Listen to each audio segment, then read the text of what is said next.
ಮೈಸೂರಿಗೆ ತೆರಳಿ 30ನೇ ತಾರೀಕು ಬೆಳಗ್ಗೆ ತಾಯಿ ಚಾಮುಂಡಿ ಈ ನಾಡದೇವತೆ ಆಶೀರ್ವಾದವನ್ನು ಪಡೆದು ದೇವಿ ದರ್ಶನವನ್ನು ಪಡೆದು ಆಶೀರ್ವಾದವನ್ನು ಪಡೆದು ಭಾರತೀಯ ಜನತಾ ಪಾರ್ಟಿ ಬಲವರ್ಧನೆ ಆಗಬೇಕು.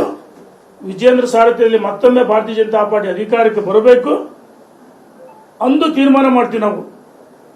ನಾವೆಲ್ಲರೂ ಇವತ್ತೇ ಗೊತ್ತಿಲ್ಲ.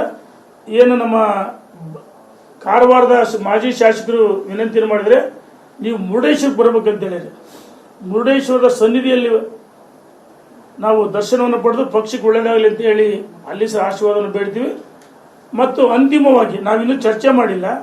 ಅಂತಿಮವಾಗಿ ನಿನ್ನೆ ರವೀಂದ್ರನಾಥ್ ರಮ್ಮ ಹಿರಿಯರು ಭಾರತೀಯ ಜನತಾ ಪಾರ್ಟಿ ಯಡಿಯೂರಪ್ಪನವರಿಗೆ ಭೀಷ್ಮ ಮತ್ತು ಕರ್ನಾಟಕದ ದಾವಣಗೆರೆ ಜಿಲ್ಲೆಗೆ ಅವರ ಒಂದು ಅಧ್ಯಕ್ಷತೆಯಲ್ಲಿ ನಿನ್ನೆ ಅವರು ಹೇಳಿದರೆ ವಿಜೇಂದ್ರ ಮುಖ್ಯಮಂತ್ರಿ ಬಗ್ಗೆ ಹಿರಿಯರ ಬಾಯಲ್ಲಿ ಬಂತು. ನಾನು ಹೇಳ್ತೀನಿ ಅಂದರೆ ಬಿಡ ಯಡಿಯೂರಪ್ಪನವ್ರ ಮನೆ ಅಂತ ಹೇಳ್ತಾರೆ.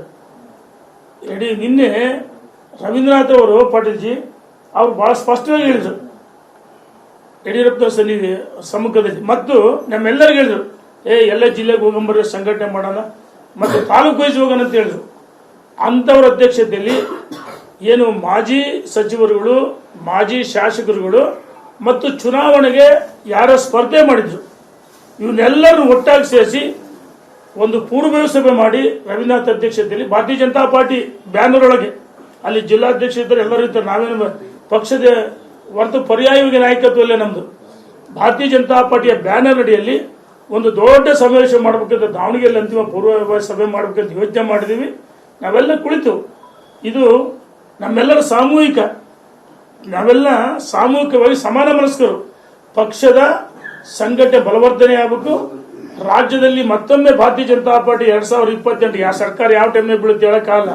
ನೋಡಿ 3 ಉಪಚುನಾವಣೆಗಳು ಇವತ್ತು. ನಾನು ಕೇಳಕ್ಕೆ ಇಚ್ಛೆ ಪಡ್ತೀನಿ ಇವರಿಗೆ, ನಿಮ್ಮ ಹೋರಾಟ ಯಾರ ವಿರುದ್ಧ? ಕಾಂಗ್ರೆಸ್ ವಿರುದ್ಧ ಇರಬೇಕು. ಮೊನ್ನೆ ವಿಶ್ವನಾಥ್ ಬಹಳ ಚೆನ್ನಾಗಿ ಹೇಳಿದ್ದಾರೆ. ಇವ್ರು ಯಾರು ಹೋರಾಟ ಮಾಡ್ತಾರಲ್ಲ ಎಚ್ ವಿಶ್ವನಾಥರು, ಈಗೇನು ಈ ಪರ್ಯಾಯವಾಗಿ ಇವರು ನಾಯಕತ್ವ ಇವರನ್ನು ವ್ಯಕ್ತಿ ಸ್ವಯಂ ಘೋಷಿತ ನಾಯಕರು ಇವರು.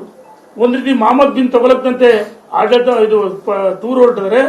ಅದಕ್ಕೆ ವಿಶ್ವನಾಥ್ ಹೇಳಿದರೆ ಇವ್ರು ಯಾರ್ಯಾರದಲ್ಲ ಇವರು ಪ್ರವಾಸ ಮಾಡೋದು ಬಿಜೆಪಿ ವಿರುದ್ಧ. ಸಿದ್ದರಾಮಯ್ಯನವರ ಮೋರ್ಚಾ ಅಂದ್ರೆ ಅವರು ಅಡಿಯಾಳಾಗಿ ಮ್ಯಾಚ್ ಫಿಕ್ಸಿಂಗ್ ಮಾಡ್ಕೊಂಡು ಇವ್ರಿಗೇನು ಲಾಭ ಏನು ಕೆಲಸ ಮಾಡ್ಕೊಂಡು ಅವನ್ನೆಲ್ಲ ಮಾಡ್ಕೊಂಡು ಇವತ್ತು ಪಕ್ಷದ ವಿರುದ್ಧವಾಗಿ ಇವ್ರು ಹೇಳ್ತಾರೆ. ಪಕ್ಷ ನಾನು ಕೇಳಕ್ಕೆ ಇಚ್ಛೆ ಪಡ್ತೀನಿ, ನಿಮಗೆ ಬಿಜೆಪಿ ಸಿಂಬಲ್ ಹೆಂಗೆ ಹಾಕಿದ್ರೆ ಅಲ್ಲಿ ಜಿಲ್ಲಾಧ್ಯಕ್ಷಗಳು ಎಲ್ಲ ವಿರೋಧ ಮಾಡ್ಯಾರ, ಎಲ್ಲ ನಾಯಕರು ವಿರೋಧ ಮಾಡ್ಯಾರ. ಹಾಗಾಗಿ ನಮ್ಮ ರಾಷ್ಟ್ರೀಯ ನಾಯಕರು ತಕ್ಷಣ ಇವ್ರಿಗೆ ಕಡಿವಾಣ ಹಾಕಬೇಕು, ಬಿಜೆಪಿ ಬಲವರ್ಧನೆ ಆಗಬೇಕು. ಆ ನಿಟ್ಟಿನಲ್ಲಿ ನಾವು ಪ್ರವಾಸ ಮಾಡ್ತೀವಿ.